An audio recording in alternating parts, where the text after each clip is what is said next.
Taman Nasional Komodo. Taman nasional ini merupakan habitat asli hewan komodo. Taman nasional ini dikelola dan dilindungi oleh pemerintah Indonesia yang bertujuan untuk melindungi para komodo yang hampir punah. Melalui Perpres nomor 32 tahun 2018, Presiden Jokowi membentuk Badan Otoritas Pariwisata Labuan Bajo. Pembentukan BOP ini tidak lain adalah untuk mendukung rencana pariwisata super premium di Labuan Bajo dan mendorong percepatan investasi.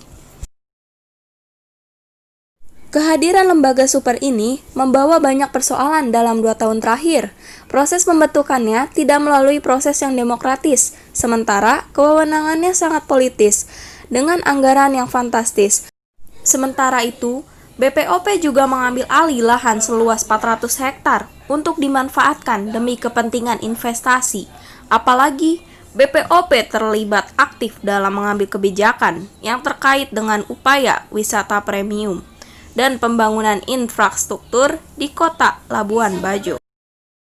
Pada tanggal 26 Oktober 2020, Balai Taman Nasional Komodo Direktorat Jenderal KSDE dan KLHK menutup resort Loh Buaya di Pulau Rinca. Penutupan tersebut berdasarkan surat keputusan dari Kepala Balai Taman Nasional Komodo pada tanggal 25 Oktober 2020. Sebelum terbitnya surat penutupan, beredar gambar aktivitas proyek pembangunan di Pulau Komodo, Rinca, Nusa Tenggara Timur.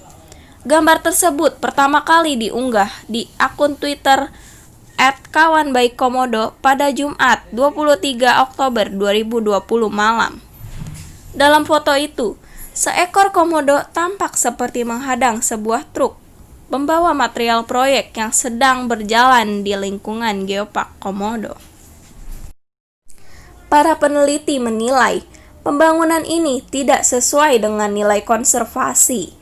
Di sisi lain, pelaku ekowisata di Taman Nasional Komodo mengatakan proses dan konsep pariwisata di habitat komodo yang tengah dijalankan pemerintah tidak ramah lingkungan. Belum lagi kerusakan ekologis yang dihasilkan dan penyingkiran komunitas-komunitas lokal. Oleh karena itu, ambisi yang terlampau akrobatik memajukan pariwisata di Labuan Bajo Flores dengan mengubah TNK sebagai destinasi premium akan sangat berdampak buruk bagi masa depan pariwisata. Distribusi aliran keuntungan pariwisata bagi usaha-usaha kelas menengah ke bawah dari masyarakat lokal akan terhenti di saat truk masuk, eskavator, dan beberapa helikopter terbang. Hal ini dapat mengganggu ketenangan komodo. Sebanyak 15 ekor komodo yang hidup di area proyek pembangunan. Hal ini dapat membuat depresi binatang yang ada di sana. Para satwa pun merasa terganggu dengan adanya polusi dari bahan bangunan. Suara truk diesel dan pemasangan alat berat akan mengganggu burung-burung di sana. Lokasi pembangunan Jurassic Park merupakan tempat biasa komodo berjemur di pagi hari. Nasib para satwa pun terancam selama pembangunan berlangsung. Dengan demikian, pemerintah harus memperhatikan kelestarian habitat komodo ke depannya. Dan pemerintah wajib memperhatikan keselamatan para komodo. Itulah yang terpenting. Pemerintah perlu melakukan penelitian lebih lanjut dalam mengambil tindakan pembangunan agar tidak mengganggu para komodo. Selain itu, pemerintah harus cerdas terkait pembagian tempat wisata di kawasan Taman Nasional Komodo. Hal ini merupakan jurus pemerintah untuk bisa melakukan konservasi sekaligus edukasi.